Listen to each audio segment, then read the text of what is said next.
And now our bodies are.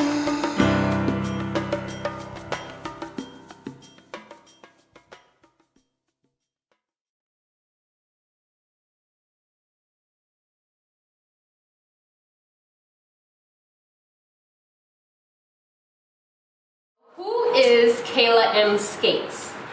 I am a emerging artist.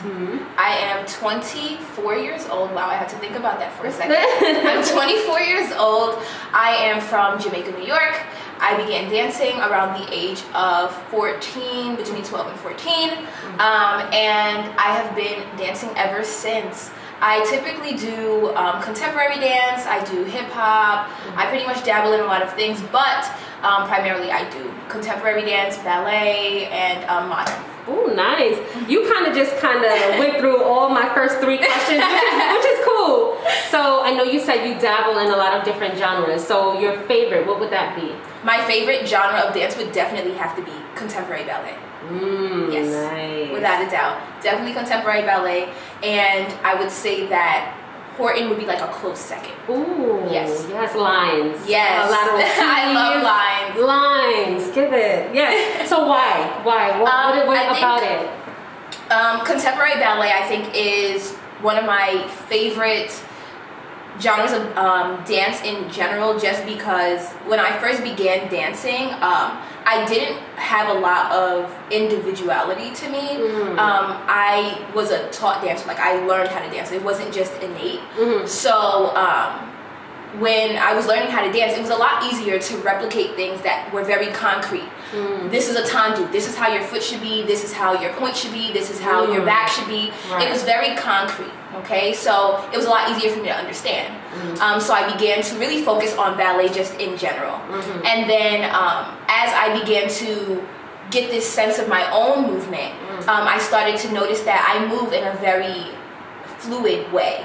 And with the background of the ballet technique, it made contemporary the easiest candidate. Hip hop became a little difficult for me because I didn't have all of that personality that you would normally see in a hip hop dancer, and I also just didn't feel as comfortable. I feel like when I do contemporary dance, I often just move, like I literally just move. And you'll even see it like in my movement. I don't really think too much. I think I move a lot with emotion.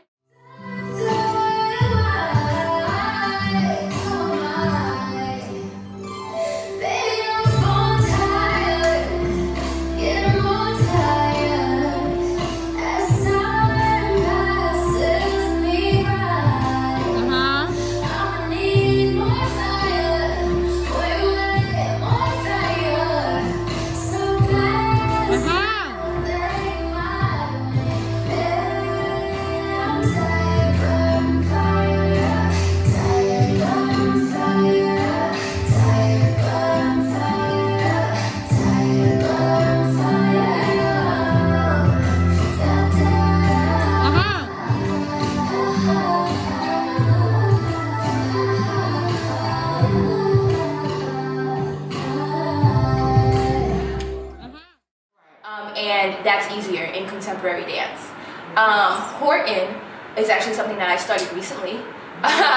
It took me a while. I know that I've trained in it for a while, but it was never just Horton, like strictly Horton. It was often a mixture of like Horton and Graham and things like that. Other styles of modern dance. But then I realized that when I started to create on my own, that I create with a lot of lines. I actually have OCD, so like looking at things that are jumbled, kind of it kind of makes me feel a little anxious. So when I create and when I move, I try to create as much symmetry as I possibly can. I try to create as much how do I say it? As much like very, very concrete movement. Like the arm is here. So you'll see a lot of lines, a lot of like just specific shapes in space whenever I move. Ooh. Yeah. Or create. Yes. Thank you. Thank you. So who are some of your influences? I would say that one of my biggest influences in dance is was always the Alvin Ailey Dance Theater Company. Nice. Right. I would say this just because when I first started dancing, again, I told you whenever I started dancing around like 14, between 12 and 14. And that was the first performance my parents ever took me to. And I grew up around like a lot of old school music. Like my parents are older, so we listened to a lot of like Earth, Wind and Fire and things like that. And my dad is really big on like Stevie Wonder, so I listen to a lot of Stevie Wonder music. He is actually my favorite artist. I love him. Like, wow, I have to meet this man. But to continue, I went to this show and Alicia Graf Mack was dancing to. She did a solo to If It's Magic by Stevie Wonder, which actually happens to be my favorite song by him. So I was like, oh my god, and from then I was like hooked. Right. I think their movement style is a lot more modern based. You know what I mean? So, well, a lot more Horton based. So that was like my first formal introduction to what Horton is. Of course, at the time I didn't know that that's what it was, but I knew that this movement just seems so satisfying. The way that they're doing these things is so satisfying to me, and I was like, I want to be that. Like that was my goal when I was younger. Like I want to dance for them. Like, you know what I mean? And then from there, I kind of just started to develop my own style and who I was, and here I am. Here you are. Nice. So what do you think, what would you say is your most rewarding thing as to being a dancer? My most rewarding thing to being a dancer is being able to have this endless amount of knowledge, like access to getting so much knowledge. I love to learn. I've always loved to learn. And I think that being a dancer allows me to learn in so many ways. Like you never know everything about dance.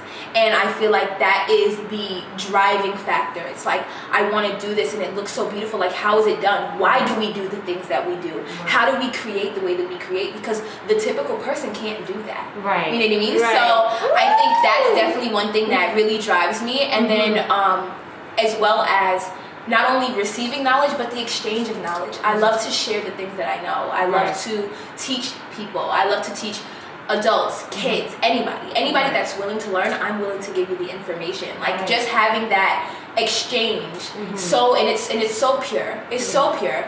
You can go from, you literally don't even have to know them.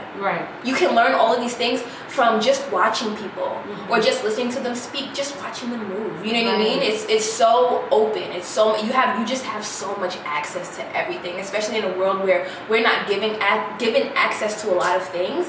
I think it's super important and super amazing that we even have this. So yeah. Awesome. So tell us about the soul experience. The Soul Experience. So, Soul Dance called The Soul Experience is a company that I founded with two of my colleagues, Corey Nova Villegas and Kevin Williams. We founded the company in February of 2019, February 3rd to be exact. Give us dates. Yeah. Okay. February 3rd of 2019. And we did this literally just because Corey and I went to college together. And when we were in college, there weren't a lot of forms of dance, or at least dance outlets that catered to African Americans or people of color, just in a general sense. And we sought to really like create that for ourselves. We know that was something that really held us back, and well, I don't even want to say it held us back. Sorry, let me take that back. It definitely didn't hold us back. It pushed us to want to be shown or represented not in commercial dance, in concert dance in a certain light. And we pretty much said, you know what, hey, like, we are graduating, like, this is something that we could totally do, and we can showcase who we are in this world as African Americans in concert dance. A place where they typically, you wouldn't really see, you don't see us a lot. You don't see people of color a lot in concert dance. Unless, you know, our movement is being altered in some way, shape, or form. You see, we have companies like Alvin Ailey Dance Theater, and we don't, it should be a lot more prevalent. You don't have to look so hard Right. for certain types of dance in concert dance. But when you want something where you see African American bodies, you do usually have to look really hard. And we wanted to make sure that we were giving access. So we're giving other people access to us, to who we are, where we come from, our culture, what we have to say, our voices, where we're coming from, our experiences. You know what I mean? Right. And based on that, we all collectively came together and said, hey, we can totally like create something that can be seen by any and everybody and be really great at it. I'll take that. I will take that. So, as a choreographer, where do you find inspiration? Where do you draw inspiration from? I draw a lot of my inspiration as a choreographer from my music. I connect very deeply to music. Again, as I said, I grew up around like a whole bunch of music. Like I've had a lot of musical influences in my life. Right. I personally do not have the best memory. But if you put on a song, I can remember anything you ask me to. Wow. And it's just because I feel like I live through music. If I am creating something and I hear a specific song, it automatically, like, it just, what is it called? It doesn't influence me. What is it? It inspires me. It inspires me. It inspires me a lot to move in a general sense. I think that the driving force, because I definitely wouldn't say that, I want to say less of my experiences drive my creative process. Just because I can't choreograph necessarily based off of a feeling I just have. It has to be brought out by that music. And I won't know what it is until I hear it. So I couldn't tell you like, hey, I want to create a piece to this song. Typically when I'm in the car, and my music's playing, I'm like, hey, I like this song a lot. Like this reminds me of like some specific moment or some feeling that I may have, and from that, just hearing the music alone, I can tell you what genre of dance I want it to be. I want the work to be, who I see doing it, what movements I see, and usually the emotion behind it is very, I'm gonna say pure. And just to better explain what I mean by saying pure, it's very natural. It's just a feeling. It can't really be explained by anything other than the carriage of the music. What does the music make you feel like? What does that tap into? And that's usually how that begins. Nice. How it begins to unfold. Oh, beautiful, beautiful. So currently we're in this pandemic, right? Has that hindered your creative process at all, or how has this pandemic shaped your choreography and those experiences for you? I definitely don't think it hindered me in any way. Like, yes, it's had its challenges. It definitely has. But I didn't really start, well, aside from, teaching students and things like that, I didn't start to develop my first work, which is still currently a work in progress, until around November of 2019, which is right before the pandemic. So it was all pretty cool. I was stepping into like, what I wanted to say as an artist, and what I was trying to portray to my audience. And it wasn't until quarantine actually hit that I actually began to understand where I was going and really like hit the ground running. So I would definitely say that it has played a part in terms of like my preparation. I don't necessarily just go into rehearsal like, hey, let's just see how this goes. I feel like it takes a lot more brain work now, just because I don't know when I'd be able to see them, or I didn't know. Now we practice we rehearse in person a lot more often. I think that's all we do now. We really rehearse in person typically, but during the whole like summer when everything was really rough, I didn't really know when I was going to be able to see them again. So we were rehearsing virtually a lot, which created a barrier in terms of like direction.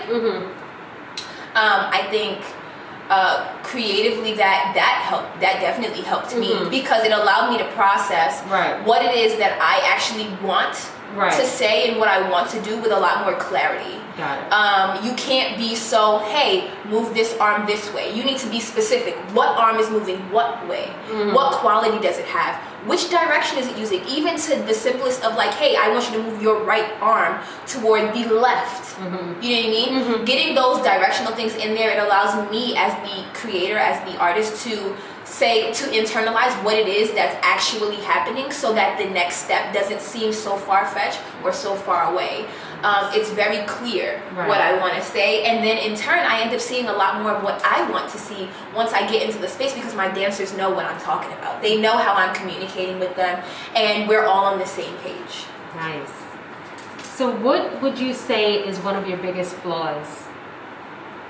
One of my biggest flaws is that I want everything to be perfect. I want everything to be so perfect.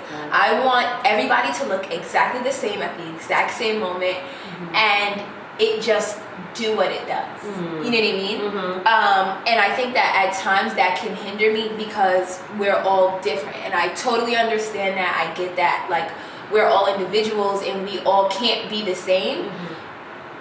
But I want it. Like, my desire, it always wants it to be so in unison because that's so satisfying to me to see everybody moving at the same time, to see a stage lift up and then go down at the same time.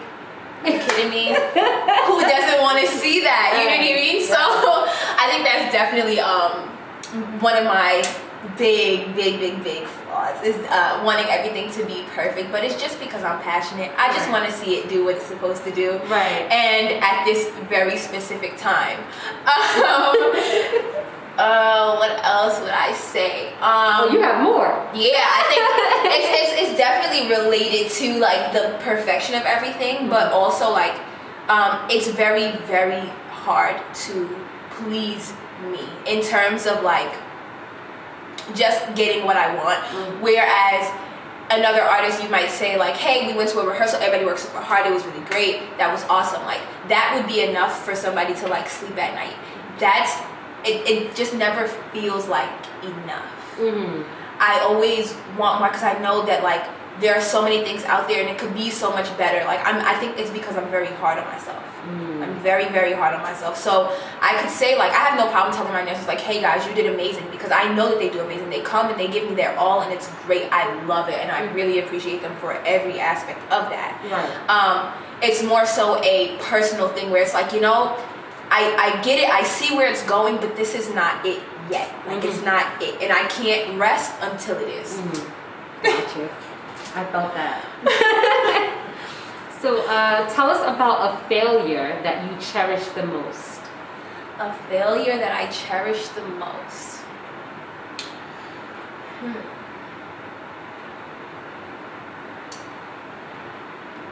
Don't worry, that one stumps a lot of people. Yeah, Everybody's just a like, failure hey. that I cherish the most. Yeah. Wow, that's a good one. Well, I want to start off by saying that like I cherish all my failures. I feel like for a while I was always afraid to fail until one day my mom told me like, don't allow your fear of failure to stop you from going for the things that you feel like you deserve or you feel like you're like, you know, are in your reach. And even if it's not out of your reach, don't stop yourself from going there. You know what I mean? Just because you're scared. You'll never get a yes if you're afraid to get a no. You know? I think that I don't know if this really counts as a failure, but more so like just opportunities that I wasn't given at a specific time when I was later in my college career. I wasn't necessarily interested in teaching because I was so focused on school and things like that, but I think that at some point I was being passed over by a number of people because I don't think that I seemed as capable as they may have liked, or just I wasn't that fit. And for a while I became discouraged, like, you know, maybe this isn't for me, maybe I should try something else. until one day I stopped and I was like, you know what? If you're not getting opportunities, why not just create them for yourself? Like, who are you? Why do you have to wait for an opportunity to be given to you? What's the harm in creating something for yourself? Right. If people like it, they'll watch. Right.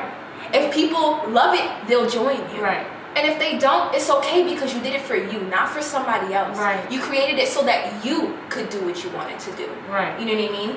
So I would definitely say that like being passed up was an L that I took. It was what it was, but it also allowed me to go so much further because right after that we founded the company. Come on. Come on. I ended up getting a job teaching at a charter school, teaching dance at a charter school. I ended up being hired to teach at multiple dance schools, like local dance schools. All of these things just because I said, you know what? I'm going to create my own opportunities. And from there, they just follow along. Loved it. Thank you for sharing that. Thank you. So, with all of that, you know, there's younger choreographers, younger dancers that are coming up. What advice would you give them? One, never doubt yourself. Never doubt yourself. If you feel like you have a great idea, go out and do it. It's Right. your thing. Go ahead and go for it. Right. Another thing, if you have a really great idea, keep it to yourself sometimes. It doesn't hurt. It never hurts to keep things to yourself for a little bit, just until you can get things off the ground. Sometimes the best ideas, the most unique of ideas, we just have to internalize them for a little bit because as quickly as you said it is as quickly as somebody else took it away from you. If it's yours, let it be yours and let you do it. You know what I mean? Yeah. Definitely don't be afraid to like share or to bring people in on what you have, but also value yourself enough to know that you're good enough to do it on your own. You don't need anybody else. It would be nice to have other people collaborate and bring their ideas together so that you guys can really create something amazing. But if you feel like you're amazing on your own, don't let anybody stop you or tell you otherwise. You're amazing on your own. Like, it's cool and that's totally okay. And it doesn't make you arrogant. It doesn't make you self-centered. It doesn't make you any of those things. It makes you very confident in who you are.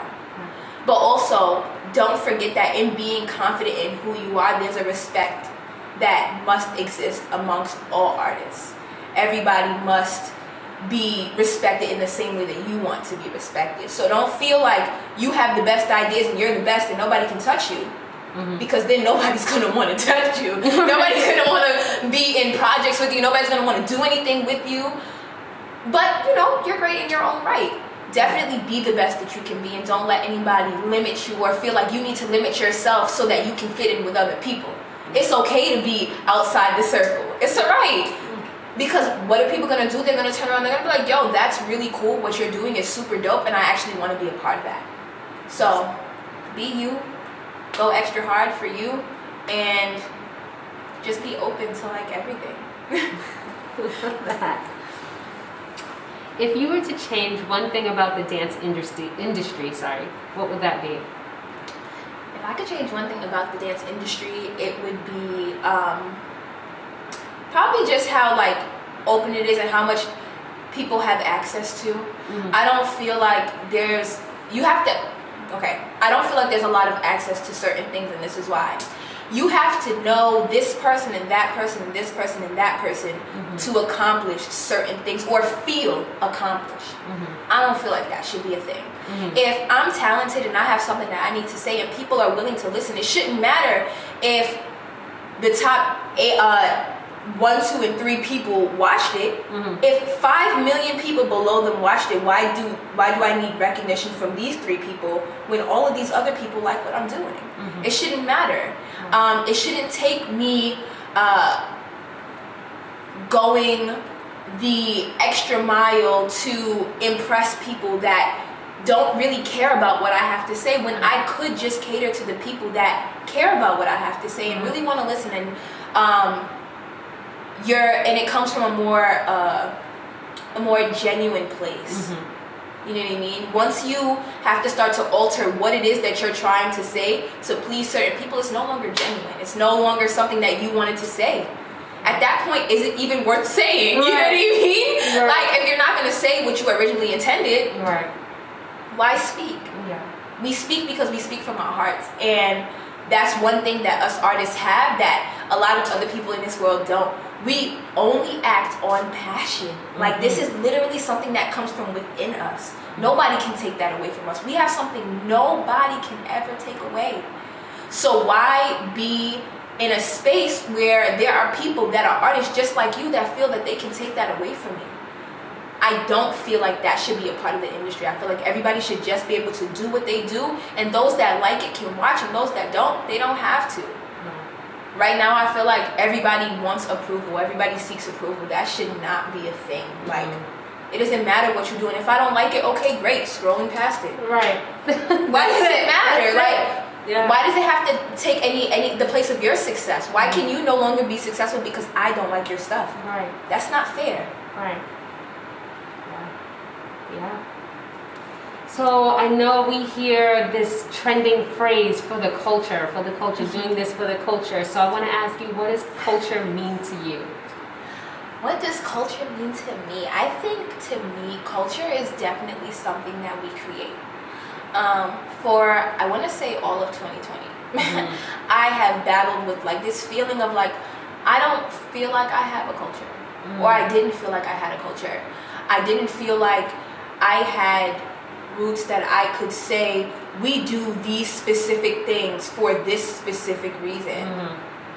But it actually, like, I turned around and I actually didn't realize this until one of my students had asked me about some things that, like, we do in my house. And I was like, you know, the first thing I thought about was New Year's, how we eat black eyed peas and collard greens to celebrate, well, to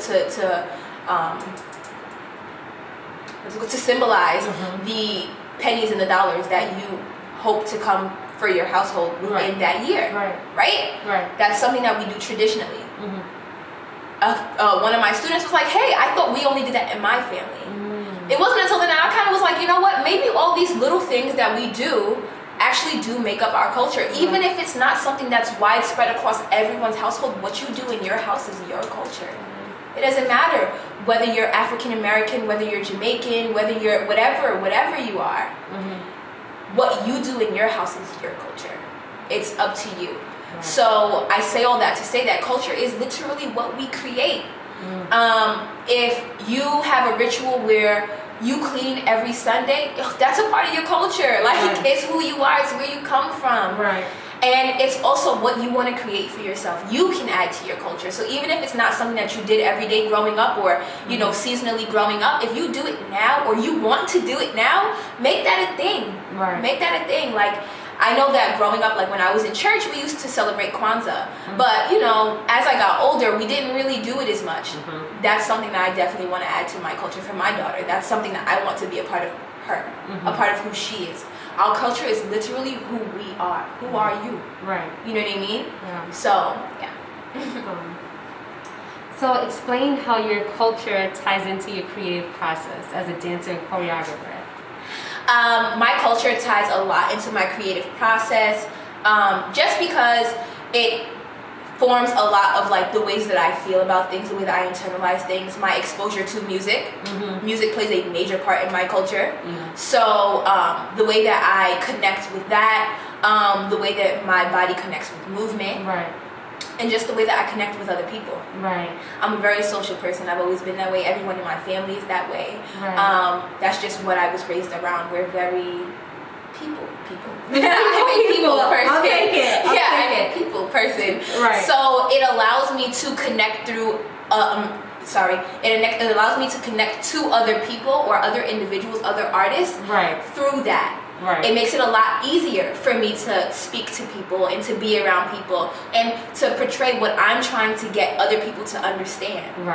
Because I can speak many languages. Just because that's how I am.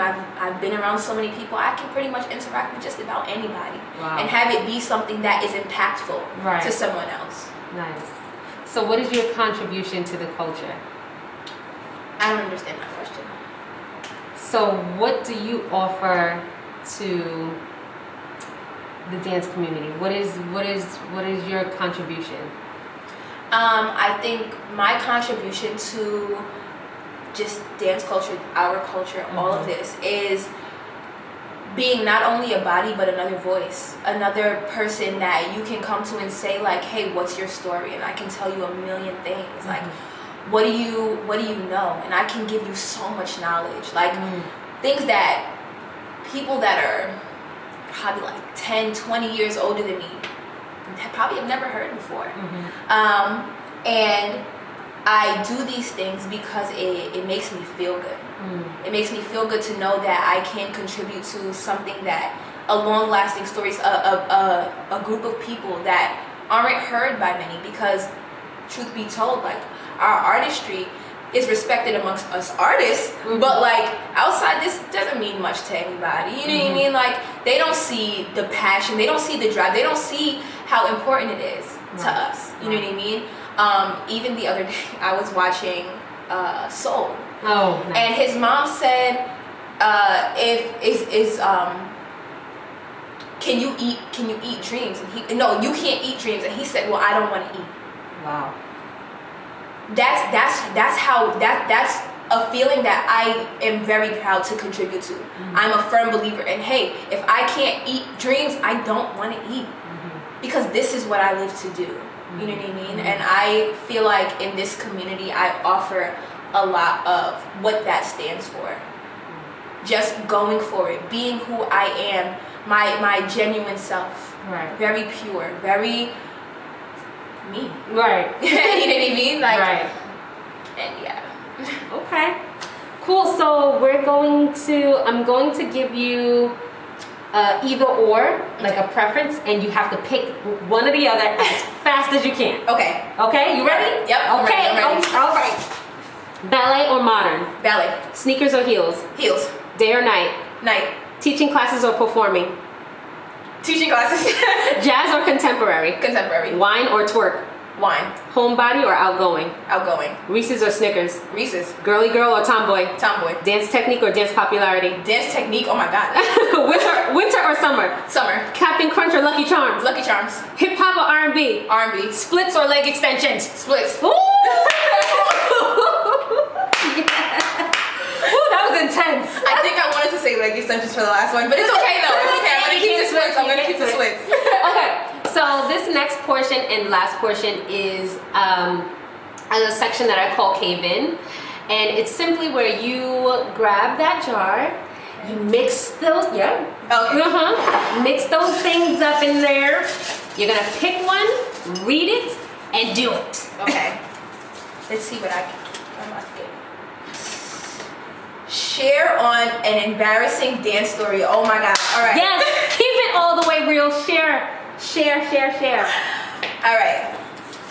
So, around the time when I first started dancing, I had a performance with actually a few people that I'm actually still really close to. And we were dancing and we were doing our thing. And at the time, like, I swore I had legs, y'all, and I didn't, I swear, I really didn't have the legs. And I went to do a hitch kick, and it was the bottom leg completely swept underneath. On stage, it was only 5 of us on stage, and we were in like a star formation, so you saw me clear as day, just drop to the floor. It was so embarrassing, and I just like got up and I like tried to keep dancing. Right. They were like laughing at me on stage. It was so, oh my god, it was so bad. It was so embarrassing. Well, you now have, we're twins, because now that takes me back, and I'm going to share a little story now. That takes me back to 2003, Dozo, my audition to get into Cardozo High School. Oh gosh, not the audition. And the audition, baby, the audition. And Miss Rushing created a piece for us to audition, and it had a hitch kick. See? And it's something about the hitch kick. You get too excited. I had too much momentum, and that bottom leg, that back leg said, that thing gave out like a baby calf. It said no. I hit the floor. I tried to get up quick and find the rest of the choreography, but people had already saw, and it was a hot mess. But I still got into the school. See, and that's all that matters. That's all that matters. But we are here. We see each other. Awesome. Hi, my name is Kaila M. Skates, and you're getting to know me on Culture Cave. Woo! Yay! So started crazy. Sweet